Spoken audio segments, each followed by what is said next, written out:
बिस्मिल्लाहिर्रहमानिर्रहीम, अस्सलाम वालेकुम। जी उठा पाकिस्तान में आपको खुशामदीद कहते हैं और उम्मीद करते हैं कि आप सब खैरियत से होंगे और जो कुछ भी पाकिस्तान में या हमारे हिस्से में, हमारे शहर में हो रहा है वो सब हम आपको बताते रहते हैं और उसके बारे में उसकी झलकियाँ भी दिखाते रहते हैं, उस पर प्रोग्राम भी तरतीब देते हैं। और हमारे प्रोग्राम आज और कल में खुसूसी तौर पर ये तरतीब आपको नज़र आएगी क्योंकि कराची में एक बहुत बड़ा लिटरेचर के हवाले से, वैसे उर्दू के हवाले से फेस्टिवल होता है या कॉन्फ्रेंस होती है, आलमी कॉन्फ्रेंस होती है, तो उसके हवाले से भी हम आपको आज के प्रोग्राम में नहीं लेकिन आगे ज़रूर जो सेशंस थे उनमें से कुछ कोशिश करेंगे कि आपको ज़रूर दिखाएं। आज के प्रोग्राम में हम बड़ी एक पिक्चर वायरल हो रही है डॉक्टर वलीद की, जिनको 29 गोल्ड मेडल मिले।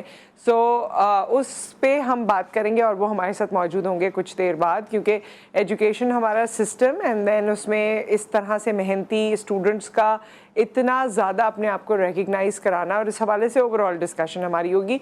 और कुछ मेरे अटायर से आपको अंदाज़ा हो रहा होगा क्योंकि कल ही culture day, Sindh culture day गुजरा है और उस हवाले से भी आज हम अपने सेकेंड आवर में बात करेंगे। और कल्चर पाकिस्तान में क्योंकि मुख्तलिफ़ कल्चर, मुख्तलिफ़ ज़बानें प्रैक्टिस की जाती हैं और इन सब का मजमुआ ही हमारे मुल्क को वो खूबसूरती बख्शता है जिसको हम पाकिस्तान कहते हैं। तो उस कल्चर के हवाले से आज कुछ बात करेंगे सेकेंड आवर में। तो पहले हम आपको एक कहानी सुनाते हैं। एक शख्स जा रहा होता है, झाड़ियों के पास से उसका गुज़र होता है, तो एक सांप झाड़ियों में फंसा हुआ होता है। सांप उससे मदद की अपील करता है और कहता है कि मुझे प्लीज़ यहाँ से निकालें। वो शख्स सांप को बड़ी तगोदो के बाद झाड़ियों से बाहर निकाल लेता है। जैसे ही बाहर निकालता है, सांप कहता है कि अब मैं तुम्हें डसूंगा। वो कहता है कि मैंने तुम्हारी मदद की और तुम मुझे डसोगे? कहता है बस नेकी का बदला बदी ही है। कहता है नहीं, नेकी का बदला बदी तो नहीं है। सांप कहता है नहीं, यही है। तो आदमी कहता है अच्छा चलो किसी से मशवरा कर लेते हैं। अब वो लोग जाते हैं एक गाय के पास। जब गाय के पास जाते हैं, गाय से पूछते हैं तो वो कहती है कि बिल्कुल सही है, नेकी का बदला बदी ही है, क्योंकि जब मैं दूध दे सकती थी और जब मैं उस उम्र में थी कि मेरे मालिक को मुझसे फ़ायदा था, तब तक वो मुझे चारा देता था, मेरा ख्याल रखता था, मेरी नशोनुमा करता था, और अब मैं बूढ़ी हो गई हूँ तो उसने मुझे एक कोने पे कर दिया और ना मुझे खाने को सही मिलता है और ना मेरी कोई देखभाल करता है। तो बिल्कुल नेकी का बदला बदी है। अब वो सांप कहता है कि मैं अब डसूंगा। तो वो शख्स कहता है नहीं, अभी हम एक और राय ले लेते हैं। एक और राय लेने के पास वो गधे के पास जाते हैं और गधे के भी कुछ ऐसे ही तासुरात होते हैं। और आमतौर से हमारे माशरे में देखा भी जाता है कि हमारे यहाँ गधे पर कितना कुछ बोझ लादा जाता है और जैसे जैसे उसकी उम्र बढ़ जाती है, बेचारा किसी काम का नहीं रहता या उसको किसी काम में लाया नहीं जाता, उसकी देखभाल नहीं होती। तो वो भी कहता है कि नेकी का बदला बदी ही है। अब तो सांप बज़िद हो जाता है कि अब तो मैं डसूंगा। तो वो शख्स कहता है कि चलो दो लोगों की तुमने बात सुन ली ना, एक और बात सुन लेते हैं, बस ये फाइनल है, उसके बाद जो तुम्हारा दिल चाहे। बड़ी मेहनत के बाद सांप मान जाता है और वो जाते हैं एक बंदर के पास। बंदर ये कहता है कि एक काम ये करो कि वापस इस सांप को झाड़ियों में फेंको और वापस इसको निकालो, मैं ये सब देखूंगा और उसके बाद अपनी जजमेंट दूंगा। तो वो लोग झाड़ियों के पास जाते हैं, वो साहब उसे झाड़ियों में फेंकते हैं और जैसे ही निकालने लगते हैं तो बंदर कहता है कि इसको बाहर निकालने की ज़रूरत नहीं है, क्योंकि कुछ लोग दुनिया में ऐसे ही सांप की तरह होते हैं जिनके साथ आप अच्छा करते रहें लेकिन वो बाहर निकल के आपके साथ बुरा ही करेंगे।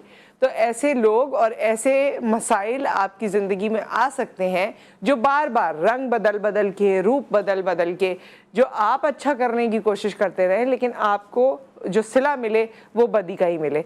लेकिन मैं हमेशा इस बात पे बिलीव करती हूँ कि आपको फिर भी अच्छा करते रहना चाहिए, क्योंकि सिला देने वाली सिर्फ अल्लाह की ज़ात है। बाकी सब यहाँ पर आपके टेस्ट होते हैं, चैलेंजेस होते हैं कि आपने किसी के साथ किया, उसने आपके साथ किया या जो कुछ भी है, लेकिन जो उसके बाद अल्लाह ताला आपके उस सब्र पे या आपके उस अच्छे काम पे सिला देते हैं तो आपको एहसास होता है कि मुझे तो इस शख्स से सिला चाहिए ही नहीं था, मेरे रब ने मुझे इतना बेहतरीन अजर दे दिया।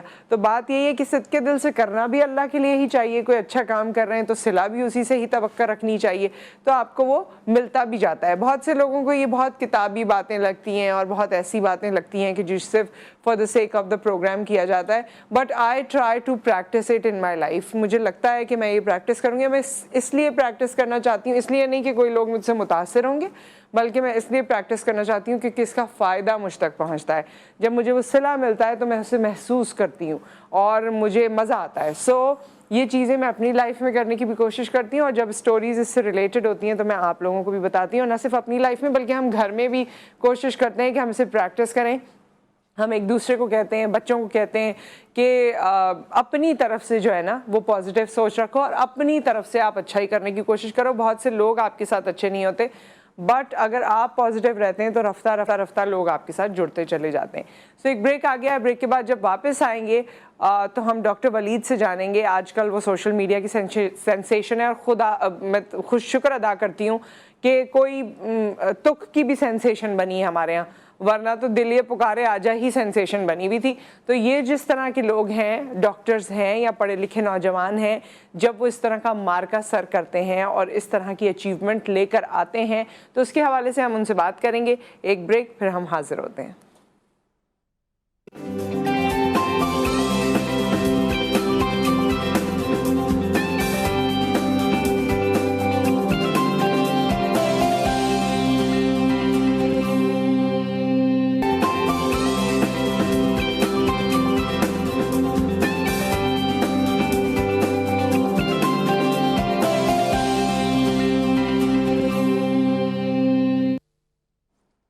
Welcome back. और ख़वातीन हज़रात, इस वक्त जिस तरह मैंने पहले आपसे बताया कि हमारे साथ मौजूद होंगे डॉक्टर हाफिज़ वलीद मलिक, जिन्होंने 29 गोल्ड मेडल हासिल किए हैं। और क्योंकि मैं कुछ चीज़ें उनके हवाले से देख रही थी तो मैं वही निकाल रही हूँ और रह गई थी शो से पहले। ये आपने देखा डॉक्टर हाफिज़ मोहम्मद वलीद मलिक, और माशाल्लाह हाफिज़ भी हैं, उसके बाद डॉक्टर भी बन चुके हैं। और डॉक्टर इस खूबसूरती से बने हैं, इस तहलके के साथ बने हैं कि पूरे पाकिस्तान में और पूरी दुनिया में इनकी ख़बर और इनके हवाले से लोग जानना चाहते हैं। हमने इनसे गुजारिश की और आज ये हमारे साथ मौजूद हैं। इनको खुशामदीद कहते हैं। अस्सलाम वालेकुम वलीद, आपको खुशामदीद कहते हैं। और सबसे पहले आपको मुबारकबाद पेश करते हैं अपने इस फोरम से। और मैं जानना चाहूँगी तमाम लोगों के बिहाफ पर, और मैं भी समझना चाहूँगी कि 29 गोल्ड मेडल एक ही आपकी डिग्री में, ये किस तरह से मुमकिन होता है? क्या 29 सब्जेक्ट्स होते हैं जिनके लिए आपको गोल्ड मेडल मिलते हैं, या ये कैसे, या कुछ पॉइंट्स होते हैं जिसकी वजह से मेडल्स मिलते हैं? तो ये भी हमें थोड़ा सा बताइएगा। वालेकुम सलाम। सबसे पहले तो मैं ताला का शुक्रिया अदा करूँगा कि उसने मुझे इसका शर्फ बख्शा। अच्छा, ऐसे होता है कि 29 मेडल्स में 27 गोल्ड मेडल हैं और 2 सिल्वर मेडल हैं। हमारा जो है एक क्राइटेरिया ये होता है कि जो भी सब्जेक्ट्स होते हैं उसके अंदर डिस्टिंक्शंस आती हैं। 85% एंड अबव उसका क्राइटेरिया होता है। और इसके जो डिस्टिंक्शंस होती हैं उसके लिए गोल्ड मेडल अलग होता है। हाईएस्ट मार्क्स होते हैं जो सब्जेक्ट्स के अंदर कॉलेज में, उसका अलग मेडल होता है। और जो पोजीशंस होती हैं उसके मेडल होते हैं। ओके, सो आप हमेशा से ही बहुत अच्छे तालिबे इल्म थे, क्योंकि कुछ बच्चे जो हैं वो बचपन में इतना अच्छा परफॉर्म नहीं करते लेकिन प्रोफेशनल लाइफ में आके बहुत सीरियस हो जाते हैं। तो ये सीरियसनेस हमेशा से बचपन से थी और ऐसे ही होनहार तालिबे इल्म थे जैसा अब रिज़ल्ट आया है? जिस स्टार्ट में अल्हम्दुलिल्लाह मैं काफ़ी ब्राइट स्टूडेंट था थ्रू आउट द ईयर्स। मैंने हिफ्ज़ भी 8 साल में किया। इसके बाद थोड़ा सा टिप आया लाइफ के अंदर, बट इवेंचुअली आई रिकवर्ड। और MBBS के अंदर आके एक जो ओथ था, जो जिम्मेदारी थी, उसको निभाने के लिए मैंने मेहनत की, भरपूर कोशिश की और अल्लाह ताला ने उसका सिला मुझे दिया। बेशक बेशक। और ये बताइए कि अपने मेडिकल के सफ़र के बारे में भी बताइए, कैसे ये सफ़र रहा और कितनी मुश्किलात रही? क्योंकि जब कोई अचीव कुछ कर लेता है ना तो हमें लगता है कि उसके लिए तो शायद बहुत आसानी रही होगी, और उसने बड़ी आसानी से मराहिल तय कर लिए होंगे। सफ़र कठिन था, यकीनन कठिन था। और इसके अंदर स्टार्ट से ही अमीरुद्दीन मेडिकल कॉलेज में जब मेरा एडमिशन हुआ तो वो काफ़ी मुश्किल था कि मैं हज़म कर सकूँ बात, क्योंकि हमारा मेरिट जो था काफ़ी ज़्यादा था। लेकिन उस टाइम पे हमारा मेरिट जो था वो डिसाइड जो हुआ था वो थोड़ा सा ऐसे था कि हमारे लिए शौक आया था। तो अमीरुद्दीन मेडिकल कॉलेज में एडमिशन होना और ऐसे कॉलेज में एडमिशन होना कि जिसको अभी भी इसकी रिकॉग्निशन जो वो डिज़र्व करता है वो नहीं मिलती, even in it's in Lahore. और प्राइवेट और गवर्नमेंट की ही बहस चल रही होती है कि ये प्राइवेट है गवर्नमेंट है।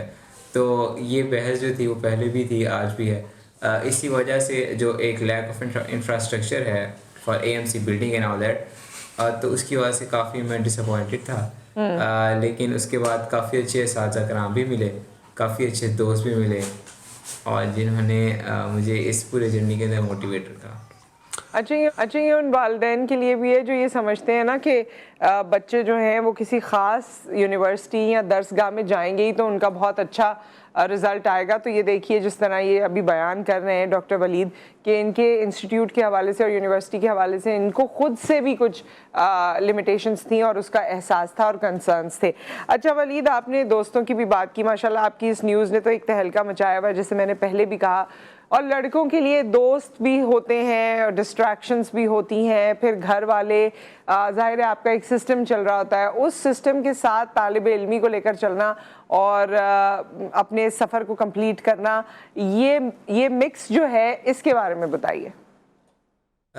इसमें यह था कि दोस्त और फैमिली सारी सपोर्टिव थी और मुझे बचा लेते थे इवेंट्स को ना करने के लिए। फैमिली इवेंट्स में मैं बच जाता था ना जाने के लिए।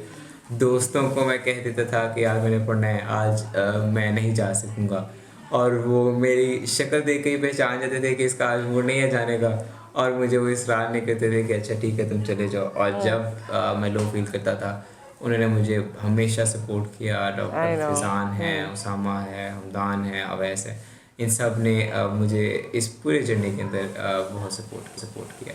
और बेशक अच्छे दोस्त जो हैं वो बड़ी ब्लेसिंग होते हैं। ये बताइए डॉक्टर वलीद कि आगे आपने स्पेशलाइजेशन किस में करना है, कुछ सोचा है इस बारे में? जी, इरादा तो ये है कि मेडिसिन मुझे काफ़ी इंटरेस्टिंग लगता है और इसी के अंदर मेरी डिस्टिंक्शन है, तो मैं मेडिसिन के अंदर आगे परस्यू करना चाहूँगा। और इसके अलावा आपके ओवरऑल फ्यूचर प्लान्स क्या हैं, क्योंकि अब माशाल्लाह इतनी शानदार अकम्पलिशमेंट के बाद कुछ सोचा है आपने फ्यूचर के हवाले से? Future plans undecided, vague, because of uncertainty in Pakistan healthcare system, pathetically, unfortunately, because doctors को जो वो डिज़र्व करते हैं, जो वो क्रीम ऑफ नेशन है, इवन डॉक्टर्स नहीं बाकी सारे शोबों के अंदर गवर्नमेंट ऑफ पाकिस्तान को ज़रूरत है कि वो बच्चों को ऑन करना सीखें, ऑन करें, एक अपॉर्चुनिटीज़ जॉब की जो हैं वो प्रोवाइड करें। तो इसी लिहाज से अगर ऐसा होगा तो हमारे पाकिस्तान की यूथ जो है वो पाकिस्तान में रहना चाहेगी और पाकिस्तान को सर्व करने की कोशिश करेगी in a better perspective, in positive aspect. जी बिल्कुल। और बाकी नौजवान जो इस वक्त आपको देख रहे हैं और बाकी आपसे जूनियर स्टूडेंट्स भी होंगे, स्पेसिफिकली मेडिकल के स्टूडेंट्स, तो वो भी लुक अप टू कर रहे होंगे कि काश इस तरह की तरक्की और कामयाबी उनके हिस्से में भी आए, तो उनके लिए क्या मशवरा है? मशवरा कायद आज़म ने दिया था, यूनिटी, फेथ एंड डिसिप्लिन। इन्हीं चीज़ों को लेके चलेंगे, फेथ को लेके चलेंगे, यकीन रखेंगे, हार्ड वर्क करेंगे तो अल्लाह ताला रास्ते खोलने वाला है। There are no shortcuts in life, there are no shortcuts, there should be no shortcuts in your hard work करेंगे तो अल्लाह ताला की ज़िम्मेदारी अल्लाह ताला पे छोड़ दें कि वो हमारे लिए बेहतर डिसाइड करने वाला है और वही हमारे लिए बेहतरीन करेगा। इंशाल्लाह। Thank you so much, wish you all the best. बहुत बहुत शुक्रिया आपने वक्त निकाला हमारे लिए। ख़वातीन और हज़रात, ये डॉक्टर वलीद थे और इतनी कामयाबियों के बाद और इतनी शानदार रिकॉर्ड बनाने के बाद भी अगर किसी स्टूडेंट को जिस तरह बाद में उन्होंने कहा कि यहाँ पर सिस्टम उस तरह नहीं है, जॉब्स उस तरह नहीं है, आपके लिए जो मराआत होनी चाहिए, जो फैसिलिटी होनी चाहिए, इतना पढ़ लिखने के बाद जो आपकी खुशी होनी चाहिए, वो मुझे मिसिंग लगी कि जी आगे का क्या होगा। अभी वेग जो उन्होंने कहा ना कि वेग, ये एक बड़ा अजीब सा फेज़ होता है और इस फेज़ के हवाले से हम ऐसे ही इसको नहीं छोड़ेंगे। हम कोशिश करेंगे कि एजुकेशन से मुंसलिक अपने गेस्ट से ब्रेक के बाद बात करें और इस पॉइंट को ज़रूर उजागर करें जो वलीद ने हमारे लिए यहाँ पर छोड़ा है। एक ब्रेक आ गया, ब्रेक के बाद हम वापस आते हैं।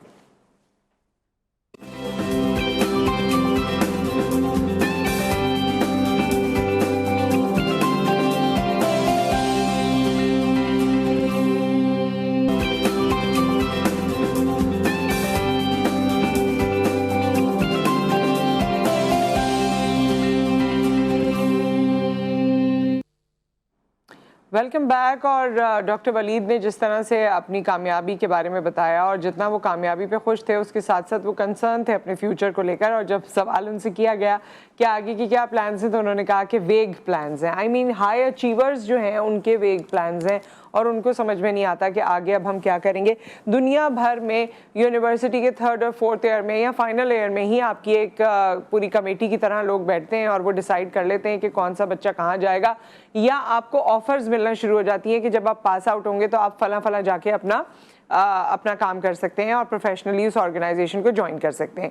लेकिन पाकिस्तान में अनफॉर्चुनेटली हमारा वो एक मुश्किल दौर होता है और बड़ी बेहतरीन पढ़ाई होती है, यूनिवर्सिटीज़ भी बहुत अच्छी हैं, सब कुछ है, लेकिन एक जो गैप है ना इंडस्ट्री और यूनिवर्सिटीज़ के दरमियान में, एकेडेमिया के और इंडस्ट्री के दरमियान में, उससे होता ये है कि इंडस्ट्री की ख्वाहिशात कुछ और हैं और एकेडेमिया जो है वो ज़ाहिर है अपने तरीके से बच्चों को पढ़ा रही होती है। जब बच्चों ने जाना होता है प्रोफेशनल लाइफ में तो वहाँ उनको ग्लिचेस आते हैं। इस हवाले से हम बात करेंगे। हमारे साथ सीनियर एजुकेशन रिपोर्टर भी मौजूद हैं, सफदर अब्बास साहब। अस्सलाम वालेकुम। जी वालेकुम अस्सलाम। जी सफदर साहब, मैंने शुरू में ही सवाल पूछ ही लिया अपने इंट्रोडक्शन में ही कि जिस तरह वलीद ने कहा कि मुझे अभी नहीं पता कि आगे क्या करना है, मेरे प्लान्स वेग हैं, इस तरह स्टूडेंट्स के ग्रेजुएशन के बाद यूजुअली प्लान्स वेग हैं क्योंकि उनको पता ही नहीं है कि आगे क्या करना है। मास्टर्स भी कर लेते हैं, फिर भी प्रोफेशनल स्टडीज़ में, प्रोफेशनल लाइफ में जब जाते हैं तो क्लूलेस होते हैं और कई बार उनको इतनी अच्छी शानदार कामयाबियों के बावजूद भी नौकरी नहीं मिलती। जी बिल्कुल, आपने सही कहा। देखें, इश्यूज ये हैं कि नुसरत, अभी आपने अपने इंट्रो में गुफ्तगू की और कहा है कि दुनिया भर में ये है यूनिवर्सिटीज़ में कि जब बच्चे फोर्थ ईयर में और थर्ड ईयर में जाते हैं तो कमेटीज़ होती हैं, बैठती हैं बच्चों को फ्यूचर की तरफ गाइड कर। अच्छा, इस तरह की सूरत हाल हमारे मुल्क में भी है। हमारे मुल्क में जो public sector, private sector universities हैं, वहाँ पर ये सारे सिस्टम मौजूद हैं, लेकिन सिस्टम एक्टिवेट होना सबसे बड़ा मसला होता है। इदारे बना दिए जाते हैं, लेकिन इदारे अपना काम सही तरह कर रहे हों या ना कर रहे हों, ये सारा बड़ा मसला होता है। इसलिए हम देखते हैं कि आज जब हमारे तालिबे इल्म जो गोल्ड मेडलिस्ट होते हैं, जो हाई परफॉर्मेंस देते हैं, वो भी अपने फ्यूचर के हवाले से जब वो पास आउट होते हैं परेशान होते हैं। उसकी वजह ये, अगर हम ये देखें कि ये जो गवर्नमेंट ऑफ पाकिस्तान के लेवल पे जो इदारे बने हुए हैं, हायर एजुकेशन कमीशन है, हायर एजुकेशन कमीशन के अम्ब्रेला में बहुत से ऐसे इदारे काम करते हैं जिनका काम ये है कि स्टूडेंट और इंडस्ट्री या यूनिवर्सिटी और इंडस्ट्री के दरमियान एक ताल्लुक, एक तरह एक लाइजन क्रिएट करें, ताकि उसके बाद स्टूडेंट जब निकल रहा हो पास आउट होकर तो उसको पता चले कि उसका फ्यूचर क्या है, उसको किस इंडस्ट्री में जाना है। लेकिन बदकिस्मती ये है कि इदारे जो है कागजों पे तो कायम है यूनिवर्सिटीज की सतह पर, लेकिन वो अपना किरदार ऐसे अदा नहीं करते जिसकी वजह से हमारे स्टूडेंट को आज मुश्किलात असल में, अगर आपको एक इदारे का जिक्र करूँ, और एक जो है हायर एजुकेशन कमीशन के तहत पूरे मुल्क की सिंध हो, पंजाब हो, के पी के हो, बलूचिस्तान का ये इदारा कायम है। ये इदारा office of the research innovation and commercialisation, इस इदारे के काम का मकसद ही ये है कि जो स्टूडेंट रिसर्च कर रहा है उसको कोलैबोरेट किया जाए इंडस्ट्री से। इंडस्ट्री जो रिक्वायरमेंट है जो इंडस्ट्री की, वो रिसर्च यूनिवर्सिटीज के अंदर हो और उसकी बुनियाद पर वो रिसर्च जो है फिर वो कम्युनिटी के काम आए, वो हमारे आवाम के काम आए। इसी तरह जो है वो अगर हम ये देखते हैं कि इंक्यूबेशन सेंटर फेडरल गवर्नमेंट ने कायम करवाए यूनिवर्सिटीज के अंदर, उन इंक्यूबेशन सेंटर का काम ये होता है कि वो यूनिवर्सिटीज के अंदर जो तालिबे इल्म पास आउट होने वाला है वो अपने स्टार्टअप्स और इंक्यूबेशन सेंटर में पेश करे, वो एंटरप्रेन्योरशिप के जरिए से अपने स्टार्टअप पेश करे कि उसकी क्या रिसर्च है, क्या उसका बिजनेस मॉडल है, और उसके बाद वो इंडस्ट्री से लोग आए, उसका बिजनेस मॉडल देखें, उस पर इन्वेस्टमेंट करें, इसको अडॉप्ट करें। लेकिन ये सारे इदारे के नाम ले रहा हूँ, ये यूनिवर्सिटीज में कायम है, लेकिन उनकी कारकर्दगी वैसी नहीं है, लेकिन नहीं है, बिल्कुल बिल्कुल उनकी कारकर्दगी नहीं है। तो इसका हल क्या है फिर? ये तो अब मेरे ख्याल में स्टूडेंट्स भी इसके बारे में काफ़ी वोकल हो गए। इंजीनियरिंग के इतने स्टूडेंट्स हैं, आपको खुद पता होगा, बड़ी बड़ी यूनिवर्सिटीज़ जहाँ एडमिशन लेना मुश्किल है, 4-4 साल वहाँ गुजारते हैं और उसके बाद देयर इज़ नो मतलब उसका यूज़ ही कोई नहीं है, इंटर्नशिप नहीं मिल रही उनको, नौकरी तो बात की बात है। देखिए, मसला ये है कि एक तो इंटर्नशिप का मसला ये है कि खुद जो यूनिवर्सिटीज हैं, ये उनका काम है कि वो लाइजन क्रिएट करें इंडस्ट्रीज से। जी, अगर यूनिवर्सिटी समझेंगे कि हमारा काम बच्चों को सिर्फ दाखिला देना, उनको 4 साल पढ़ाना है, उनको बीएस कराना है, चाहे वो किसी भी फैकल्टी में हो, चाहे वो इंजीनियरिंग में हो, मेडिकल में हो, आर्ट्स में, सोशल साइंस में हो, और उसके बच्चा पास आउट होकर निकलेगा, उसके बाद खुद ही अपना रास्ता तलाश करता रहेगा, तो ये मुमकिन नहीं है। आज दुनिया में ऐसा नहीं हो रहा। आज जहाँ यूनिवर्सिटी खुली है उनके साथ इंडस्ट्रीज की लिंकेजेस मौजूद है, इसकी बुनियाद पर उनका बच्चा पास आउट होता नहीं है कि उसको इंडस्ट्री में इंटर्नशिप मिल जाती है, और सेकंड फेज रोजगार की तलाश होती है और वो भी मिल जाता है। जी। लेकिन असल बात ये कि यूनिवर्सिटीज की और हायर एजुकेशन की बुनियादी जिम्मेदारी, अगर हम मेडिकल के लेवल पे देखें तो ये पीएमसी पाकिस्तान मेडिकल काउंसिल की ये बुनियादी जिम्मेदारी है कि इस तरफ देखे नहीं, पाकिस्तान मेडिकल काउंसिल जो है वो मेडिकल कॉलेजों की सतह पर अगर हम देखते हैं तो उनकी रेगुलराइजेशन पर तो बहुत सख्ती करता है। बच्चों के एमबीबीएस में दाखिले के लिए टेस्ट का इंतजाम करता है, लेकिन जब बच्चा पास आउट होकर निकल रहा है तो वहां पर पाकिस्तान मेडिकल काउंसिल हो या पाकिस्तान इंजीनियरिंग काउंसिल हो, वहां अपना हाथ उठा लेते हैं। वो जी। बच्चों को फिर उसके बाद बच्चा एक अंधेरी गली में या बंद गली में आके खड़ा हो जाता है, वो नहीं उनको अच्छा, कोई फिर गाइड करने एक वाला नहीं। सफदर साहब, फिर उसके बाद यूजुअली स्टूडेंट्स जो हैं उनका झुकाव होता है फिर फॉरेन कंट्रीज में, क्योंकि उनको हाथों हाथ लिया जाता है। तो हमारे पास ये जो ब्रेन ड्रेन है, इसका आप नुकसान देखते हैं कि हमारे माशरे को होता है? क्योंकि जो हाई क्वालिफिकेशंस वाले स्टूडेंट्स हैं वो तो कोशिश करते हैं कि हम कहीं और निकल जाएं। ये देखें, ब्रेन ड्रेन का नुकसान तो हमेशा हर दौर में रहा है। जब आपके स्टूडेंट जो हाई अचीवर होंगे और वो आपके मुल्क में सर्व नहीं करेंगे बल्कि वो मुल्क से बाहर चले जाएंगे और दूसरे मुल्क के लिए दीगर कौमों के लिए अपनी खिदमात को पेश करेंगे, तो जाहिर है कि वो आपके मुल्क पे उसके असरात तो आने हैं। अब उन ब्रेन ड्रेन को रोका जाए, यानी कि ऐसी प्लानिंग हो इन प्लानिंग करने वाले इदारों की जानिब से कि उनके पास एक पूरा डेटा मौजूद हो कि किस फील्ड में इस वक्त जो है हाई अचीवर कहाँ मौजूद है, हर फील्ड के, मेडिकल के, इंजीनियर के, दीगर फील्ड्स के और लॉ के और आर्ट्स के, जी। तो उनको मुल्क के अंदर किस तरह रखा जाए, उनके क्या अपॉर्चुनिटी प्रोवाइड की जाए।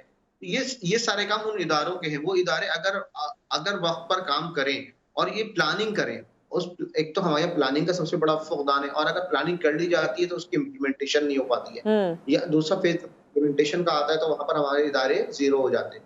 इसलिए फिर होता है कि तालिब इल्म जो है, जब उसको कुछ नजर नहीं आ रहा होता तो मजबूरन वो कहता है कि मैं क्यों ना बाहर अप्लाई करूं, क्योंकि मेरी बाहर मेरे लिए अच्छे मौके मौजूद एवेन्यूज है, और बिल्कुल। मेरे स्थिति है उसकी, और जो मेरी परफॉर्मेंस है उसको वहां पर मुझे हाथों-हाथ लिया जा रहा है। ये सारे इश्यूज आते हैं, इसलिए आपका तालिब इल्म कहता है कि वो फिर दूसरे मुल्क की तरफ देखता है और आपके मुल्क अच्छा, में लेकिन अभी जिस तरह अगर खुसूसी तौर पे डॉक्टर वलीद की बात करें तो वो जिस इदारे से मुंसलिक हैं, उस इदारे की तो अपनी अभी बहुत सारी चीज़ें फुलफिल नहीं हुई हैं। जो रजिस्ट्रेशन मुख्तलिफ़ किस्म की होती हैं, मुख्तलिफ मराहिल पे होती हैं, वो खुद कह रहे थे कि आया कि प्राइवेट हैं या गवर्नमेंट हैं, ये बहस होती रहती है। और इंफ्रास्ट्रक्चर देख के यूनिवर्सिटी का, पहले वो खुद भी बड़े दिल बर्दाश्ता हुए थे जब उनका यहाँ पर एडमिशन हुआ था। तो अब ये भी ज़रूरत है, प्राइवेट है तो चलें वो एक अलग बात है, लेकिन उसमें भी ज़ाहिर है देखा जाता है कि कौन कौन से पॉइंट्स जो है वो यूनिवर्सिटी स्कोर कर रही है, यूनिवर्सिटी किस तरह ऑपरेट कर रही है, फिर ही उनको वो लाइसेंस दिया जाता है या उनको इजाज़त मिलती है।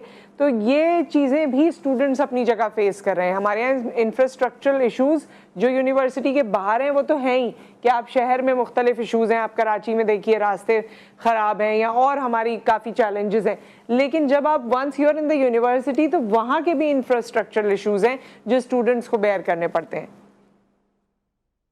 नुसरत, आपने एक बहुत ही अहम इशू की तरफ निशानदेही करी है। देखिए, मैं खुद ये वलीद की बात जो कर रहे थे सुन रहा था, उन्होंने ये कह रहे थे कि फील्ड में बहुत पैथेटिक सिचुएशन जी। तो ये पैथेटिक सिचुएशन सिर्फ फील्ड में नहीं है, यूनिवर्सिटी की सतह पर भी है, और सिर्फ यूनिवर्सिटीज में नहीं है, कॉलेज की सतह पर भी है और ग्रास रूट लेवल पे स्कूलों की सतह पर भी। अब अगर स्कूलों से शुरू करें और यूनिवर्सिटीज तक हायर एजुकेशन की तरफ आए तो ये इंफ्रास्ट्रक्चर, टीचर्स, इस तरह के दीगर जो इससे मशरूत चीजें हैं उसकी सूरत हाल इंतहाई पैथेटिक है, इसमें कोई दो राय नहीं है। अगर हम स्कूलों की तरफ जाएं तो वहां पर पढ़ाने वाले टीचर्स कैसे हैं, वहाँ का इंफ्रास्ट्रक्चर कैसा है, वहाँ का फर्नीचर कैसा है। हम कॉलेजों में आए, हम ये देखते हैं कि हम सिंध की मिसाल ले लेते हैं। सिंध में 22 कॉलेजेस ऐसे हैं जहाँ पर कंप्यूटर साइंस फैकल्टी खोल दी गई, वहाँ फर्स्ट ईयर में दाखिल दे दिए गए, लेकिन वहाँ पढ़ाने के लिए ना कंप्यूटर के टीचर हैं, ना वहाँ पर कंप्यूटर लैब है। जो बच्चा कंप्यूटर साइंस में दाखिला ले रहा है वो लैब लेने के लिए उसके कॉलेज में लैब मौजूद नहीं है।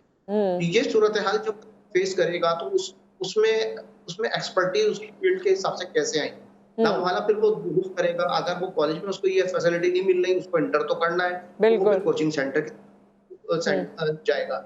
यूनिवर्सिटी लेवल पर अगर उसको ये फैसिलिटीज नहीं मिलेंगी तो या तो बच्चा अगर उसके पास दीगर मौके हैं तो वहां से फायदा लेगा, और अगर उसके पास दीगर मौके नहीं है तो फिर वो एक एवरेज स्टूडेंट बन के किसी भी तरह पास आउट होकर निकल कंप्लीट एफिशिएंसी नहीं होती ना कंप्लीट। और आपने भी देखा है, मैंने भी देखा है, यूनिवर्सिटी, गवर्नमेंट यूनिवर्सिटीज़ की खुसूसी तौर पर मैं बात करूँगी, सब नहीं लेकिन चंद एक जो बड़ी यूनिवर्सिटीज़ हैं, मैंने खुद भी वहाँ पेपर दिए हैं और पेपर के दौरान लाइट चली गई तो पंखे नहीं चल रहे, तो डेस्क जो है वो प्रॉपर नहीं है, तो कुर्सियाँ टूटी हुई हैं। ये सब चीज़ें हैरान होता है इंसान देख के कि मतलब ये भी नहीं हो सकता क्या? सैनिटेशन का निज़ाम प्रॉपर नहीं है। जी जी, देखें इसमें ये हमारी पब्लिक सेक्टर यूनिवर्सिटीज में ये बहुत बड़े मसाइल हैं और इसमें जाहिर है कि पब्लिक सेक्टर यूनिवर्सिटीज का सबसे बड़ा मसला बजट का है, फंड्स का है। फेडरल गवर्नमेंट एचईसी के तहत इन पब्लिक सेक्टर यूनिवर्सिटीज को फंड देती है। 64 बिलियन रुपीस की ग्रांट है पब्लिक सेक्टर यूनिवर्सिटीज की पूरे पाकिस्तान की जी। और वो 64 बिलियन रुपीस की ग्रांट पिछले 3 से 4 साल से चली आ रही है, ना इसमें इजाफा होता है। जबकि यूनिवर्सिटीज कहती हैं कि हमारा जो ग्रांट है हर साल फेडरल गवर्नमेंट तनख्वाहें बढ़ा देती है 15 से 20%। जब तनख्वाहें बढ़ती है तो उसका इम्पैक्ट आता है। उसके बाद जब आप यूनिवर्सिटीज केमिकल इंपोर्ट करती हैं, मशीनरी इंपोर्ट करती हैं रिसर्च के लिए, ज़ाहिर है डॉलर महंगा हो गया है, उस पर इम्पैक्ट आता है। बिजली के बिल जो यूनिवर्सिटीज में, अगर मैं कराची यूनिवर्सिटी की मिसाल दूं तो बिजली का बिल जो है टैरिफ बढ़ने से पहले 3 करोड़ रुपए था, टैरिफ बढ़ने के बाद वही बिल 5.5 करोड़ और 6 करोड़ रुपए जा चुका है। ओके। तो अब यूनिवर्सिटीज इन चैलेंजेस को किस तरह मीट करें? या तो वो पब्लिक सेक्टर यूनिवर्सिटीज जहां पर एक मुतवस्सित तबके का तालिब इल्म गरीब तबके से ताल्लुक रखने वाला तालिब जाके दाखिला ले रहा है, अगर उनकी फीसों में इजाफा कर दिया जाए तो फिर वो तालिब इल्म पे है, इसका मतलब यह है कि तालीम के दरवाजे बंद कर दिए जाए। अगर फीसों में इजाफा ना किया जाए तो गवर्नमेंट ग्रांट बढ़ाने को तैयार नहीं है, जो हमारी फाइनेंशियल कंडीशन उसकी बुनियाद पर। तो ये सारे ऐसे मसाइल हैं कि अल्टीमेटली इसको फेस कर रहा है आज का तालिब इल्म यूनिवर्सिटी के लेवल पर। और ये समझने को ना हमारी गवर्नमेंट तैयार है, ना यूनिवर्सिटीज की इंतजामिया तैयार है, चाहे वो गवर्नमेंट फेडरल हो चाहे वो प्रोविंशियल गवर्नमेंट हो। ये सारे इश्यूज हैं, अल्टीमेटली इसके असरात तालिब इल्म पे मुरत्तब होते हैं, उसकी स्टडीज से मुरत्तब होते हैं, उसकी कारकर्दगी पे मुरत्तब। बिल्कुल, और वो हम देखते भी हैं। और उसी तरह की ग्रूमिंग होती है आजकल, ग्रूमिंग पे भी बड़ी तवज्जो दी जाती है दुनिया भर में, तो कि जी ग्रूम होना चाहिए जो नौजवान है या जो तालिब इल्म है। तो हमारे यहाँ ग्रूमिंग कहाँ होगी? जब बेसिक नेसेसिटी नहीं होगी तो ग्रूमिंग का तो फेज ही नहीं आएगा। आई थिंक सफदर अब्बास साहब जी देखें, इसीलिए हम ये देखते हैं कि हम जी प्लीज जी मुझे हम ये देखते हैं कि बाज़ औक़ात में देखते हैं कि पब्लिक सेक्टर से ज्यादा प्राइवेट सेक्टर का तालिब इल्म आगे जा रहा है। सरकारी स्कूल से ज्यादा प्राइवेट स्कूल का तालिब इल्म आगे जा रहा है जी। पब्लिक सेक्टर से ज्यादा प्राइवेट सेक्टर बोर्ड जो है, कैम्ब्रिज का तालिब इल्म आगे जा रहा होता है, आगा खान बोर्ड का तालिब इल्म आगे जा रहा होता है। उसकी वजूहात ये है कि जब उनकी ग्रूमिंग नहीं हो रही होती, इनकी ग्रूमिंग हो रही है। उनकी ग्रूमिंग क्यों नहीं हो रही होती? उनकी ग्रूमिंग इसलिए नहीं हो रही होती कि उनके पास इंफ्रास्ट्रक्चर की कमी है, उनके पास अच्छे असातिज़ा। ठीक है, अगर हम यही देखें, अगर मैं आपको छोटी सी मिसाल दूं कि जब हमारे बच्चे इंटर करके और ए लेवल करके एप्टीट्यूड टेस्ट देने के लिए यूनिवर्सिटीज में आते हैं और वो कराची यूनिवर्सिटी में जाकर एप्टीट्यूड देते हैं, वो एप्टीट्यूड टेस्ट देते हैं जाकर एनईडी यूनिवर्सिटी में तो और किसी यूनिवर्सिटी में, तो हम ये देखते हैं कि वो हाई अचीवर जिन्होंने A1 ग्रेड्स लेकर मुख्तलिफ प्रोविंशियल बोर्ड से पास होते हैं, वो एप्टीट्यूड टेस्ट में स्कोर नहीं कर पाते, फेल हो जाते हैं। उसके मुकाबले हम ये देखते हैं कि कैम्ब्रिज का बच्चा या आगा खान बोर्ड का बच्चा या इवन फेडरल बोर्ड की बहुत बेहतर है, फेडरल बोर्ड का तालिब इल्म जो A1 ग्रेड लेकर इंटर में आया है वो रिटेन करता है और वो एप्टीट्यूड टेस्ट में बेहतरीन कारकर्दगी दिखाता है, वो पास होता है और वो अपनी सीट लेकर उठता है वहां से। तो हम ये देखते हैं कि एक तालिब इल्म जो किसी सरकारी बोर्ड से पास आउट हुआ है, वो इंटर में उसकी A1 ग्रेड है या A1 A ग्रेड है, और वो जब वो टेस्ट में अपेयर होता है तो टेस्ट में फेल हो जाता है। और ये इमेजिन करें अगर कैम्ब्रिज का वो बच्चा होता है तो वो टेस्ट में बैठता है और टेस्ट को पास करके उठता है। तो ये क्या हो रहा है? ये इस पे तो बल्कि सफदर साहब ये आपने हमें टॉपिक दे दिया है, वक्त क्योंकि यहाँ हमारा ख़त्म हो गया है, लेकिन ये आपने हमें टॉपिक दे दिया है क्योंकि वो लेवल वैसे भी बहुत इंपॉर्टेंट होता है। इंटरमीडिएट या A लेवल्स के बाद जो आपने प्रोफेशनल स्टडीज़ के लिए प्लान करना होता है, वो तो आपकी पूरी जो एजुकेशनल जर्नी अब तक थी उसका निचोड़ होता है, और वहाँ पर ऐसे प्रॉब्लम्स आ जाना, ये हम इसको अलहदा से डिस्कस करेंगे किसी वक्त। Thank you so much for your time और फॉर ऑल द इन्फॉर्मेशन, बहुत बहुत शुक्रिया। और यहाँ सफदर अब्बास साहब ने बड़ी इंपॉर्टेंट बातें की हैं, और वाकई वो माँ बाप का दिल क्या होता होगा, वो बच्चों का दिल क्या होता होगा, क्योंकि हर कोई कैम्ब्रिज बोर्ड, फेडरल बोर्ड, आगा खान बोर्ड या दूसरे जो बोर्ड जहाँ पर हमें अपेरेंटली लगता है कि बच्चों के ऊपर काम किया जाता है और वो ज़्यादा अच्छा डिलीवर करते हैं, वो अफोर्ड नहीं कर सकता। एक आम आदमी, क्या उसकी यही किस्मत है और यही उसके बच्चों की किस्मत है कि पहले भी वो स्ट्रगल करता रहे और आगे भी वो सिर्फ स्ट्रगल करता रहे, क्योंकि उनके बच्चों को कहीं ना कहीं बच्चे में कोई कमी नहीं है, वो जो सिस्टम उसको बना रहा है वो वही बनता चला जा रहा है। एक ब्रेक आ गया, ब्रेक के बाद हम वापस आएंगे। कल्चर डे था कल और अजरक, टोपी और जो सिंध का कल्चर है उसके हवाले से, जिस तरह मैंने कहा कि मुख्तलिफ कल्चर्स हैं जो पाकिस्तान को पाकिस्तान बनाते हैं, तो हम इस हवाले से बात करेंगे आफ्टर द ब्रेक।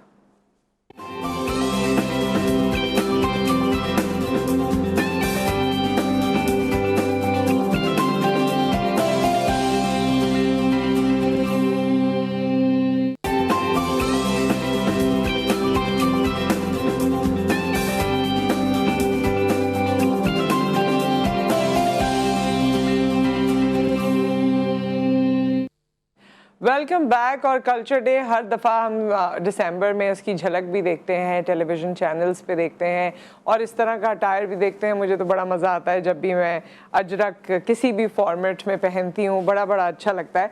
और ज़ाहिर है मेरी रूट्स भी सिंध में हैं, तो मुझे तो दोहरी खुशी होती है।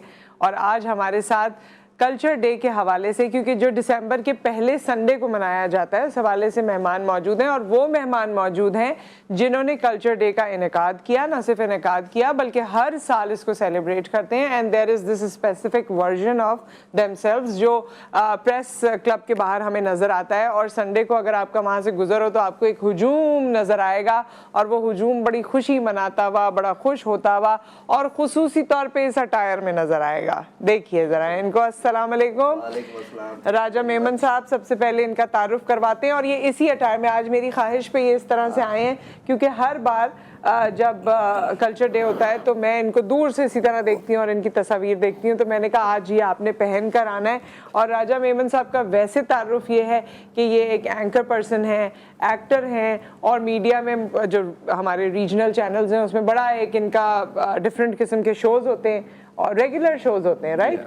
और उसमें आपको इनका अटायर और गेटअप जरा डिफरेंट लगेगा। कभी कभी चेंज होता है, कभी चेंज होता है, लेकिन ये आपका खासा है, ये आप ही पहनते हैं। हाँ, यही होता है हर साल यही है। मैंने आपके अलावा उस इवेंट में किसी और को नहीं देखा वैसे, है ना? और कोई नहीं करता, इसको मैंने खास बनवाया था इसलिए ये ऐसा ही है।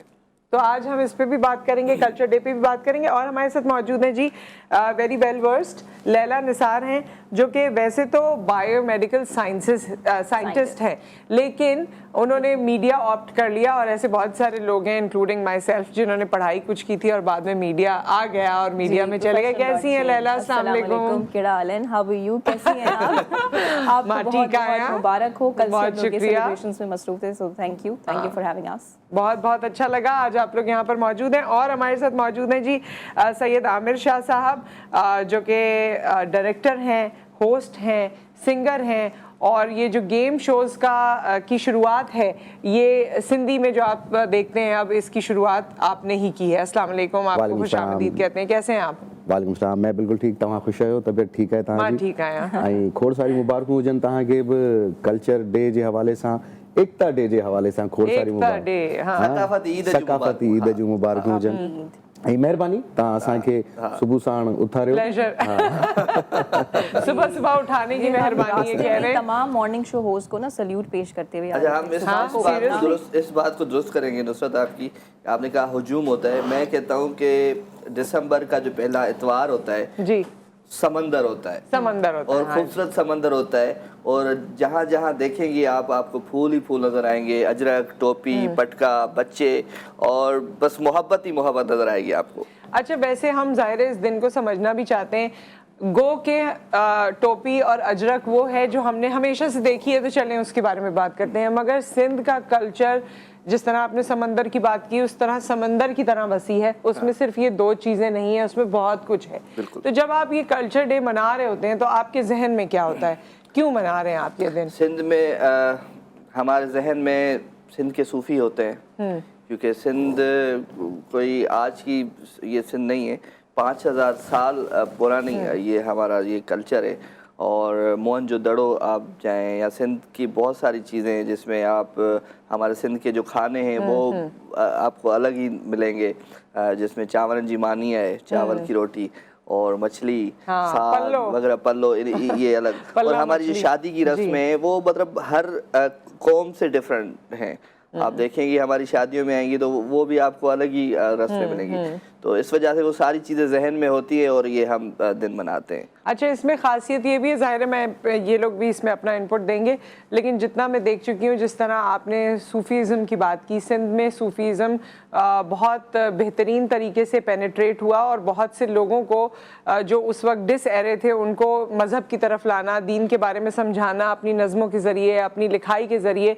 तो सच्चल सरमस्त हैं, शाह अब्दुल लतीफ़ भिटाई हैं और बहुत से ऐसे बुजुर्ग गुजरे हैं जिन्होंने अल्लाह ताला के नाम को लोगों में और ज़्यादा फैलाया है, उनको बताया है। सूफी शायरी थी, अल्लाह से मोहब्बत का, इंसान और अल्लाह के ताल्लुक के ऊपर। जी, हमारा सूफियों का धरती है ये सिंध धरती जो है हमारी, और जैसे राजा ने कहा कि 5000 साल पुरानी तहजीब है हमारी। और ये जो हम टोपी और अजरक पहनते हैं, ये बेसिकली हम ये नहीं ओन नहीं करते हैं कि ये सिंधियों की ही है, ये हर उस बंदे की है जो सिंध धरती में रहता है, जो सिंध धरती से प्यार करता है। उसमें जरूरी नहीं है कि सिंधी टोपी और सिंधी अजरक सिर्फ सिंधी ही पहन सकता है, बल्कि पूरे पाकिस्तान की है, क्योंकि पाकिस्तान में ये सारे दूसरी बात ये कि ये एक सुवेनियर के तौर पर भी हम ले सकते हैं। जैसे हमारे पास इंटरनेशनली डेलीगेशंस आते हैं, भले वो प्राइम मिनिस्टर के पास आए हैं, प्रेसिडेंट के पास आए, तो हम भी उनका आदर बायस अजरक पहनाकर ही करते हैं। हाँ। और हम वैसे ही एक मेहमान नवाज कौम है जी। हमारी तो मिसालें किताबों में तो नहीं होंगी, अब तो अभी तो पहाड़ों पे लिखी हुई होंगी।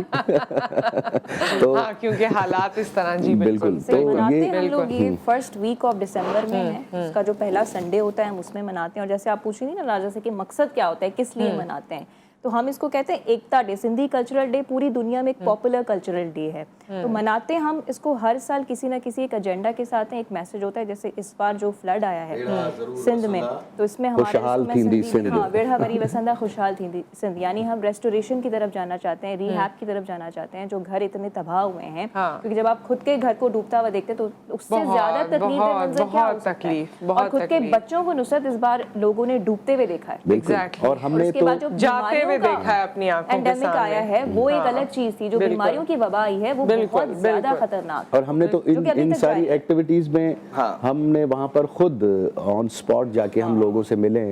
इन सारी फ्लड की जितनी भी एक्टिविटीज थी उसमें भले दादू हो, सेवण हो, नौशेरो फेरोज, मोरो, लाड़काना, बदीन, जुड्डो, ठट्ठो, नवाब शाह, हर उस इलाके में गए, क्योंकि हमने अपनी आंखों से देखा ना। खुशी में तो हर कोई साथ होता है, लेकिन हम ये अपने उन सिंधी भाई बहनों को ये बताना चाह रहे थे कि अगर अभी आप डिस्टर्ब हैं, परेशान हैं, हम फिर भी आपके साथ हैं। और ये लोगों ने हमें बड़ा कहा कि इस साल आप ना करें, नाचे नहीं, गाए नहीं, सेलिब्रेशंस ना करें। इन्होंने जाके और एंटरटेन किया, और हमने वहाँ पर उनके घरों में जाके उनको मैं आपको बताऊं, जब ये सैलाब मुतासरीन यहाँ पे आए कैंप्स में, तो मैं सुबह सुबह जाता था और उनके लिए नाश्ता लेके जाता था। तो उनको एक खुशी होती थी, एक होप होती थी कि कोई हमारा अपना है जो हमारे साथ खड़ा हुआ है। और वो छोटी छोटी चीज़ें होती थी, मतलब ज़्यादा नहीं कि आप हमें बहुत कुछ दे दें, ये दें, छोटी छोटी चीज़ें। शाह साहब के बच्ची का चप्पल नहीं है, पहना दे, उसके लिए चप्पल लेके गए तो आप वो बहुत खुश हो जाती थी। किसी का ड्रेस नहीं है, किसी का, मतलब ये छोटी छोटी चीजें होती थी, ख्वाहिशें होती थी, वो जो हम उनकी पूरी करते थे। कभी वो बोलते थे चले 2-3 लड़कों ने मुझे कहा सर मैचेस चल रहे हैं यहाँ पे, तो मैं सिंध पुलिस से भी वाबस्ता हूँ, तो मैंने रिक्वेस्ट की अपने बॉस से कि सर इनको मैच भी दिखा देते हैं ना। तो फिर वो पीसीबी का शुक्रिया है कि उन्होंने कहा चलो मैच भी दिखा दें। तो हमने सैलाब मुतासिर को मैच भी दिखाए। और बल्कि क्योंकि आपने जिक्र कर ही दिया है, तो एसएसयू से तो काफी ट्रक्स भी वहाँ इमदाद के गए थे इंटीरियर। और जैसे हम अपने केटीएन की भी बात करेंगे तो उन्होंने भी एक कैंप लगाया, हमने कैंप लगाया वहाँ पे, और जो मुख्तलिफ इलाकों में किया आप लोगों ने, तो और इसके लिए और एंटरटेन किया उनको जाके कि आप घबराए नहीं, हम आपके साथ हैं। आमिर शाह साहब जाते थे, गाते थे वहाँ पे जाके, मैं जाता था, कोई शायरी सुनाता था, गेम्स खेलते थे उनके साथ, और ऐसी छोटी छोटी गेम्स खेल के उनको छोटा गिफ्ट दे देते थे, तो वो वो ये ना समझे कि ये हमें नहीं, कुछ ये दे रहे हैं। जरूरी भी है। देखिए ये इसलिए भी जरूरी है क्योंकि एक इंसान अगर मुश्किल हालात में है और रहता रहेगा तो उसके दिमाग पे बहुत असर होगा। सही। थोड़ी देर उससे कट ऑफ होना, वो तो रियलिटी है, जाहिर है वो उसको जी रहे हैं, लेकिन थोड़ी देर कट ऑफ होना, जिंदगी की अट्रैक्शन को फील करना, वो आपको बेहतर रखता है और दिमागी तौर कल पे। मुझे एक बहुत ज़्यादा खुशी हुई, बल्कि हर साल ये खुशी होती है कि दिन ब दिन जैसे ये साल गुजरता है, दिसंबर का पहला संडे आता है तो लोग बोलते हैं नहीं इस साल लोग नहीं होंगे, लेकिन उससे ज़्यादा होते हैं। अच्छा, मतलब इस दफ़ा आप देखें कि 4 स्टेज थे, लेकिन चारों स्टेज आप देखें हुजूम बहुत ज्यादा था, हर जगह हुजूम, समंदर हर था। जगह समंदर था। लोग जैसे जलसे में लोग आते हैं तो उनको कुछ ना कुछ पहले सियासतदान कोई बिरयानी की प्लेट का झांसा देते हैं कि भाई आपको ये चीज भी मिलेगी, वो चीज भी मिलेगी, लेकिन ये जो ये इवेंट होता है ना, इसमें कोई किसी को कुछ नहीं कहता। और इवन चेयर भी नहीं होती ना, लोग खड़े हुए होते हैं 10-10 घंटे, 10-10 घंटे। इस एजेंडा के साथ मना रहे हैं, फला जगह पे आ जाएगी और समंदर आ जाएगा। आमिर शाह और मैं इसको मैंने कॉल की कि यार आज चलें थोड़ा जल्दी, क्योंकि ट्रैफिक हो जाता है और हम फंस जाते हैं, क्योंकि मेन तकरीब के जो होस्ट होते हैं कंपेयर मैं होता हूँ और आमिर शाह साहब होते हैं, और दूसरे चैनल से भी मुख्तलिफ कंपेयर हजरात होते हैं, लेकिन सीन ये होता है कि हम फंस जाते हैं रश में। फिर मैंने इसको कहा, इसने कहा मैं तुम्हें फॉलो करूंगा और तुम्हारे पीछे आऊँगा, कौन से रास्ते से जाना है? मैंने कहा फिर इस रास्ते से जाते हैं और सीधा हम पीछे स्टेज के जाते हैं। तो हम कल 2 बजे से खड़े हुए और ये शो हमारा 8 बजे हम चले गए ना। मैं तो जवाब दे गया, मेरा पूरा जिस्म के भैया अब थक गया हूँ, चले आगे कहीं। फिर दूसरी ट्रांसमिशन थी किसी चैनल पे, उधर में चला गया। तो मकसद ये है कि थकावट नहीं होती है और ईद की तरह ये दिन होता है, और बस हर जगह पे हमारी बच्चियाँ, हमारी बहनें, हमारी माएँ, क्योंकि हम जब बहनों की बात करते हैं तो औरतों का भी सिंधी उसमें बड़ा किरदार है। जैसे ससुई है, लतीफ़ सरकार ने लिखा है, मूमल है, मूमल राणो आपने सुना होगा, और लीला है, सोरठ है, तो इनका भी बड़ा किरदार है। और इवन के वहाँ पर अभी खैर बीइंग इन सिंधी हमें ये एक तो फ़ख्र भी है कि इवन मेरी बेटी जो है वो इस दिन के लिए मुझे उसने 10 दिन पहले ही बता दिया था कि मैं इस बार इस तरीके की ड्रेस सिलवाऊंगी। मतलब हम इस दिन को ईद की तरह सेलिब्रेट करते हैं। अच्छा, ईद से भी ज्यादा हो गया। एक ब्रेक यहाँ पर आ गया। ब्रेक के बाद जब हम वापस आते हैं तो कुछ और चीजों पे भी बात करेंगे। अजरक पे बात करनी है, खाने पीने पे बात करनी है भाई, और बेटी की यहाँ पर बात हुई और बहनों की बात हुई। तो सिंध में एक और इस कल्चर की खूबसूरती है कि बेटियों को बहुत इज्जत देते हैं और अक्सर बेटी को अम्मा कहते हैं। तो जब बुलाते हैं उसको कि अम्मा, हाँ हेडे अम्मा बाबा, सो अम्मा हम कहते हैं, या हाँ रानी। इस तरह बेटियों को बहुत ये इसलिए अम्मा कहते हैं क्योंकि वो समझते हैं कि जैसे एक माँ की इज्जत होती है या एक रुतबा होता है, तो बेटी को उस तरह रुतबा दिया जाता है, इज्जत दी जाती है। बेटी के सर पे हमेशा सिंधी अजरक रखता है जब भी बेटी या इज्जत देने के लिए। वैसे भी कोई मेहमान आएगा, कुछ होगा, मतलब सिंध में सबसे बड़ा एजाज ये है कि कोई सिंधी आपको अजरक पहनाए, ये इज्जत है। एक ब्रेक आ गया, ब्रेक के बाद वापस आते हैं और फिर कंटिन्यू करते हैं।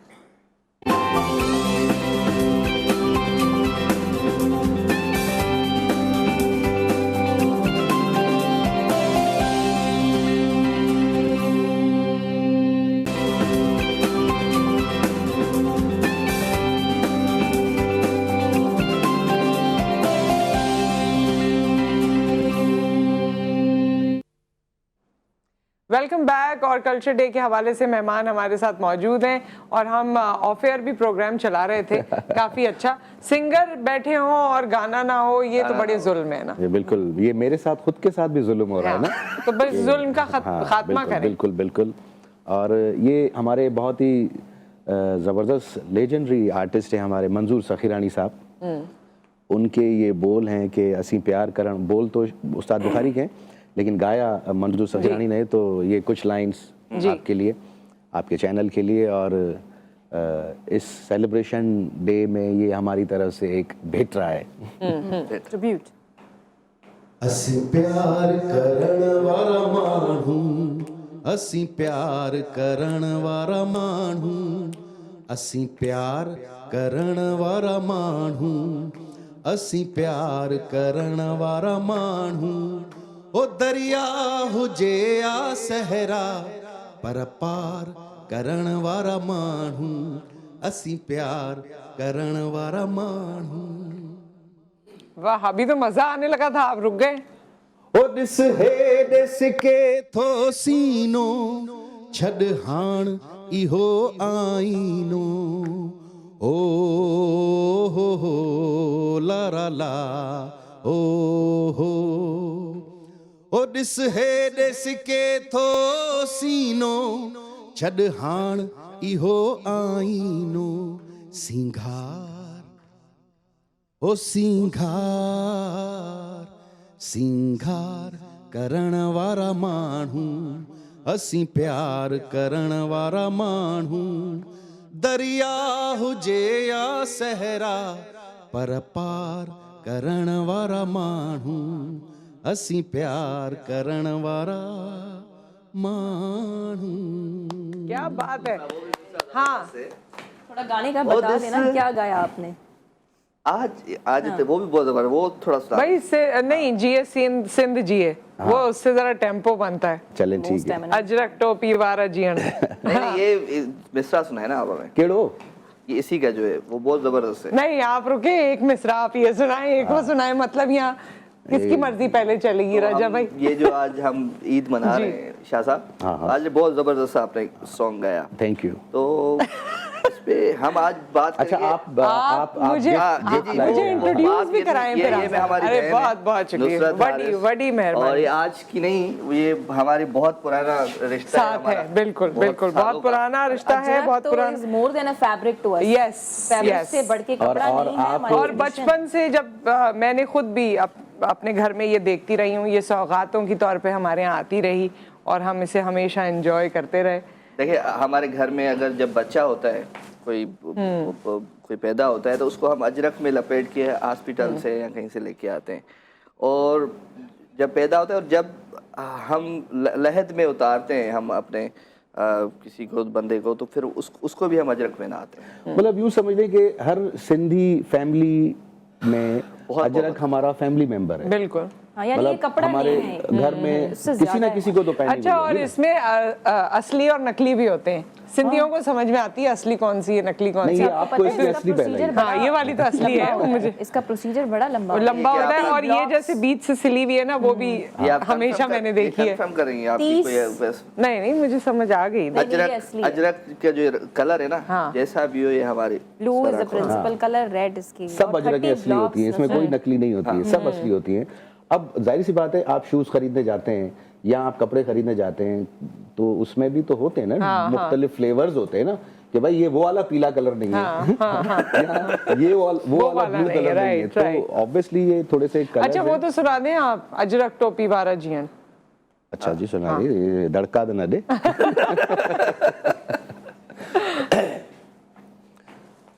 ओ सिंधड़ी माला माल हुजे, हिते माण्हू हर खुशहाल हुजे। सिंधड़ी माला माल हुजे, हिते माण्हू हर खुशहाल हुजे। खुशियन में प्या झुमरियूं हणन ही नंढड़ा ॿार प्यारा। ओ जिए सिंध जिए सिंध वारा जियन, सिंधी टोपी अजरक वारा जियन। रहे सदा सिंधुअ जी छोली, मारूड़न जी मिठड़ी बोली। रहे सदा सिंधुअ जी छोली, मारूड़न जी मिठड़ी बोली। गली गली ऐं घर घर गूंजन, सिंध अमड़ जा नारा। ओ जिए सिंध वारा जियन, सिंधी टोपी अजरक वारा जियन। जिए सिंध वारा जियन, सिंधी टोपी अजरक वारा जियन। क्या बात है, इसकी बीट वैसे आप वैसे भी गा रहे हैं माशाल्लाह, बड़ी खूबसूरत आवाज़ है आपकी। हाँ, बहुत बहुत बहुत एनर्जी है, बहुत अच्छी आवाज़ है। और ये इस वैसे भी इस गाने की ऐसी बीट है कि लोग तो मेहंदी के फंक्शन में भी बजा रहे होते हैं। इवन ये हम जो एकता डे जो हमने सेलिब्रेट किया है, हमने मुख्तलिफ न्यूज़ चैनल्स पर देखा कि टोक्यो में भी हो रहा था, तो उधर भी इसी तरीके के जैपनीज थे, वो इसी गाने पर ही नाच रहे थे। कनाडा में भी, दुबई में, मतलब ओवरऑल। अच्छा, इसमें एक अच्छा मैसेज ये है, आपने अच्छी बात की कि लोग एक दूसरे के कल्चर को एम्ब्रेस करते हैं, उसे एक्सेप्ट करते हैं, और इसी से ही हमारी हार्मनी क्रिएट होती है। और हम बहुत कुछ कल्चरल एक्सचेंज से हम बहुत कुछ सीखते हैं और बहुत कुछ एक दूसरे के लिए कर जाते हैं, जो हमें शायद वैसे बहुत लाइट लगता है, लेकिन ये है कि एक दूसरे के कल्चर को एम्ब्रेस करना, समझना, इज्जत देना, इससे इंसान बहुत कुछ दुआ देना। देखिए इस गाने मतलब हर आप जो सिंधी आप सॉन्ग सुनेंगे उसमें अब दुआ होगी। जिए सिंध वाला जिन एक सॉन्ग नहीं है, ये पूरी सिंध के दुआ है। सही कह रहे हैं आप। अच्छा भाई, अब जरा खाने पकाने का भी तो बताओ कि कौन कौन सी, वैसे हमने पल्ला मछली की बात की सिंध में, और जिस तरह उसको मछली को जिस तरह बनाया जाता है एक और खास तरीका है जिसमें वो मसाला सारा उसके ऊपर लगा के और डिफरेंट है। खैर वो मैं ऐसे शायद एक्सप्लेन ना कर सकूं। फिर एक सब्जी है बे है पल्ली, पल्ली है जो आगे यहाँ लोगों को इतना शायद वो कॉमन नहीं का है, इतना नहीं पता, लेकिन सिंधियों की शादियों में आपको बहुत ज्यादा चावल की रोटी बहुत ज्यादा, बुसरी मतलब मेरे घर में रिच फ्लेवर ऑफ बुसरी, पहले बुसरी हाँ बटर के साथ बनाई जाती है। बस उसमें बुसरी मीठी रोटी होती है, gur that is very close to our heart, जिसमें हम गुड़ का एक रिच फ्लेवर सा आपको आता है, मिठाई जिसे हम कहते हैं, वो बड़ी रिच किस्म की डिश होती है। और अगर आप सुबह में नाश्ते में बुसरी खा लें तो बस फिर आप, और उसके साथ शहद दो, वाह वाह, उसके साथ फिर दूध लस्सी होती है। बचपन में जब स्कूल जाते थे तो अम्मा कुट्टी बना के देती थी, कुट्टी रोटी की ना, और या बुसरी पका, चूरी जिसको कहते हैं, बिस्किट पापे ये पूरियां ये चीजें हमारे जहन में नहीं होती थी। अभी बच्चे उठते हैं अम्मा चाय तो दे, चाय तो हमने सुना ही नहीं है कभी ना। बचपन में हमने चाय भी कभी पी, कुट्टी खाते थे, बुसरी खाते थे, और फिर हम स्कूल जाते थे और उसी तरह तवाना होते थे। एक ब्रेक आ गया यहाँ पर, ब्रेक के बाद हाजिर होते हैं।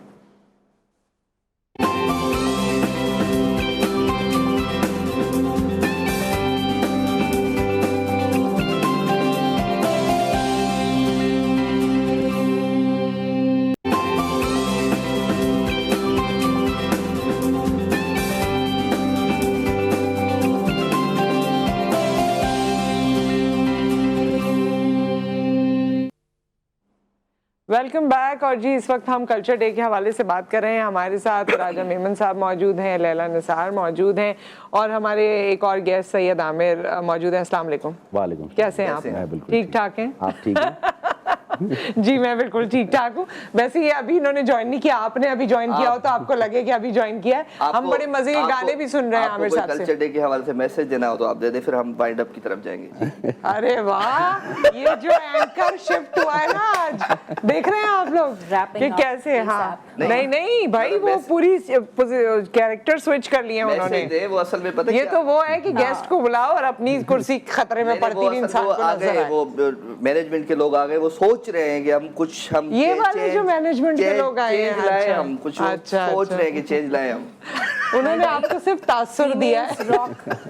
आप बताइए भाई लैला, आप बताइए कौन सी ऐसी खवातीन या लड़कियों के हवाले से चीजें हैं जो हम कल्चर डे पे लोगों को बताना चाहेंगे? देखिए हम सबसे ज़्यादा जो कल्चर डे पे फोकस करते हैं ना खवातीन के हवाले से, एक तो हमारे सिंध में जो लड़कियों बच्चियों की तालीम का एनरोलमेंट रेशो है बहुत ज़्यादा कम है, और एक तो ये भी है कि आउट ऑफ स्कूल चिल्ड्रन, उनके ड्रॉप आउट रेट में भी उनकी तादाद ज़्यादा है, और आउट ऑफ स्कूल चिल्ड्रन यानी जो बच्चियाँ नहीं जाती हैं उनके उसमें भी जो है वो बहुत ज़्यादा इजाफा है। तो हम लोग बहुत ज़्यादा इस चीज़ पे फोकस करते हैं। मैं खुद इस चीज़ को सिंधी मीडिया के जितने भी, अगर मैं अपने अगर चैनल की बात करूँ तो मैं इस चीज़ को बहुत ज़्यादा हाईलाइट करती हूँ, या जो रेलेवेंट मिनिस्ट्रीज से एसोसिएटेड लोग हैं उनके साथ कि ये चीज़ क्यों नहीं हो रही है। तो वो सिर्फ अपने प्लान्स बता रहे होते हैं, लेकिन हम उनसे यही सवाल कर रहे होते हैं कि प्लानिंग्स में तो बहुत सारी चीज़ें आ सकती हैं, लेकिन उसको अमली शक्ल आप कैसे देंगे, कब देंगे, तो ये एक बहुत बड़ा अलमिया है कि तालीम का बहुत बड़ा फुकदान है। अब जैसे सैलाब आया था तो सैलाब के इस सिलसिले में हमने देखा कि स्कूल्स में जो फ्लड अफेक्टीज हैं उन्होंने पनाह ली हुई जी बिल्कुल, और जिस वजह से बहुत ज़्यादा नुकसान हुआ है बच्चों का। और अभी ये गवर्नमेंट के लिए भी बड़ा चैलेंज है कि उनको मेक श्योर करना पड़ेगा, इंश्योर कराना होगा कि जो बच्चे हैं जिनको नुकसान हुआ है ना, they have to return to their schools as well. हाँ बिल्कुल, बहुत ज़्यादा बिल्कुल। और उसमें क्योंकि जाहिर है वो हमारे यहाँ थोड़ा सा ये ओवरऑल पाकिस्तान में ये कहीं ना कहीं इश्यूज हैं कि फिर बच्चियों की तालीम के हवाले से, एक्सेसिबिलिटी के हवाले से, या जहाँ चॉइस आपको चूज करना पड़ता है तो आप सोचते हैं कि मेल चाइल्ड जो है चलो उसकी एजुकेशन हो जाए, फीमेल को उस तरह से तरजीह नहीं मिलती है। हमारे यहाँ जो भी सोच है उसके तहत, तो ये बड़ी एक इम्पोर्टेंट कल्चरल टैबूज है। और देखिए बहुत सी जगहों पर एक्सेसिबिलिटी है भी, लेकिन लैला वही आपकी बात कि अगर हम दिल से ये चाहें कि हम अपनी बच्चियों को पढ़ाएंगे तो हम कर सकते हैं। हम जैसे आप हैं, मैं, हम लोग बैठे हुए, we are very privileged to be honest, लेकिन अगर आप कच्चे के इलाकों में जाए ना, वहाँ बच्चियों के साथ I know, बिल्कुल, They're not allowed to get proper education.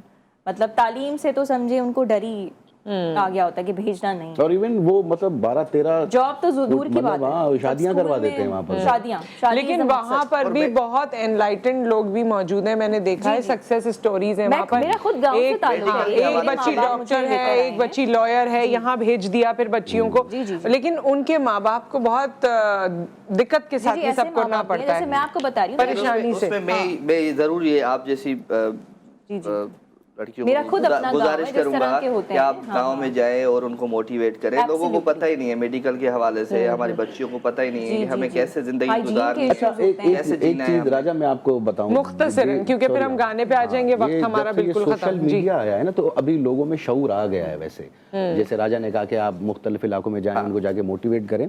ये जो मोबाइल्स आ गए हैं, सोशल मीडिया आ गया, अभी वहाँ पर भी सबके पास मोबाइल है। हाँ, लेकिन वहाँ पर मैं यही बात बता रही हूँ कि जहाँ हम ये चाहते हैं, और ये जरूरत सिर्फ सिंध के अंदरूनी इलाकों गांव की नहीं है, बल्कि पूरे पाकिस्तान में जहाँ पर इस तरह के गांव हैं, इलाके हैं, सोच है, वहाँ पर लड़कियों की तालीम पर तवज्जो देना जरूरी है, और इसके हवाले से हमेशा आवाज बुलंद करनी चाहिए। ऐड करनी थी कि मतलब ऐसा भी नहीं कि बिल्कुल नहीं, तो क्योंकि मैं खुद एक गाँव से ताल्लुक रखती हूँ, तो मेरे माँ बाप भी मुझे आगे लेकर आए, उन्होंने मुझे पढ़ाया, और अब मैं टीवी पे बैठी। कहाँ से आप बिलोंग करती हैं? मैं जो है रतो डेरो से बिलोंग करती हूँ। अच्छा, गांव का नाम है झंगलवाड़। मैं प्राउडली हर जगह बताती हूँ झंगलवाड़। हाँ, so that is a proper village. जिस तरह से होते हैं, जिस तरह से घर बने हुए होते हैं। हाँ, हमारे कास्ट को भी बड़ी तरजीह दी जाती है। I became a scientist and now I'm doing a show on TV। तो इस तरह के वालिदैन भी ऐसा भी होता है, लेकिन बहुत तादाद बहुत, लेकिन उनको दिक्कत भी बहुत होती है, एनकरेज नहीं किया जाता। कौन लेकर जाएगा, ट्रांसपोर्टेशन के इश्यूज, महंगाई के इश्यूज, अफोर्ड कौन करेगा, बुक्स कौन देगा। हमारी जनरेशन ने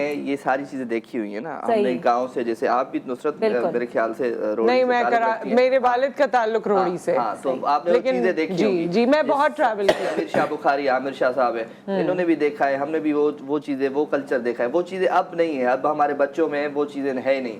अब आप देखें ना, हमारे बच्चे घर से नहीं निकल रहे, हम शाम को बोले भाई बाहर जाओ, लेकिन उस दौर में हमें बाबा वाले चमाटे करा के चलो घर, रात हो गई है अभी शाम चलो, सारा दिन हम भागते थे। स्पोर्ट वो था, क्रिकेट थी, इट्टी डक्कर, खाना भी वैसा था, रूटीन भी वैसी थी। खैर, ये राजा भाई यहाँ पर टाइम बिल्कुल खत्म हो गया, गाना रह जाएगा। बहुत बहुत शुक्रिया आप लोगों की तशरीफ आवरी का, और खुसूसी तौर पे इसलिए भी कि कल आप लोग इतने बिजी थे, और फिर भी सुबह उठ के आप लोग यहाँ तशरीफ लाए। मैं जरूर कहूँगा इस बात पे, और उसके बाद आमिर शाह हो जमा इसी इंतजार में था कि अभी शेर नहीं हुआ हमारा, मतलब वो शेर निकला नहीं है अभी राजा का। पूरी सिंध के लिए, और बल्कि पूरे जो आपका देखने वाले उन सब के लिए सुनाऊंगा। सिंधी का शेर है, जेको क़ौम जियारे उहो जीअंदो रहंदो, जेको आम उजारे उहो जीअंदो रहंदो, जेको क़ौम जियारे उहो जीअंदो रहंदो, जेको आम उजारे उहो जीअंदो रहंदो। मूंखे तारीख़ ऐं तक़दीर ॾिनी पक्का, जेको सिंध संवारे उहो जीअंदो रहंदो। क्या बात है, वेरी नाइस जी। ये सिंध जी जेका धरती आ, इन धरती सां मूंखे प्यार आ।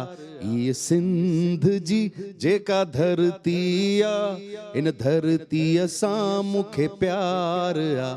इन धरतीअ में मुंहिंजी ममता, इन धरतीअ में मुंहिंजो साह आ।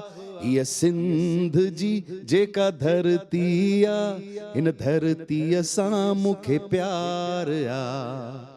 ओ ही मंछर ऐं कींझर, ही लाड़ सॼो सागर, सोणी सोणी सिंध जीए तुंहिंजी मुंहिंजी जिंद जीए, सोणी सोणी सिंध जीए तुंहिंजी मुंहिंजी जिंद जीए। सदा वसे सदा खिले, इन धरतीअ सां मूंखे प्यार आ।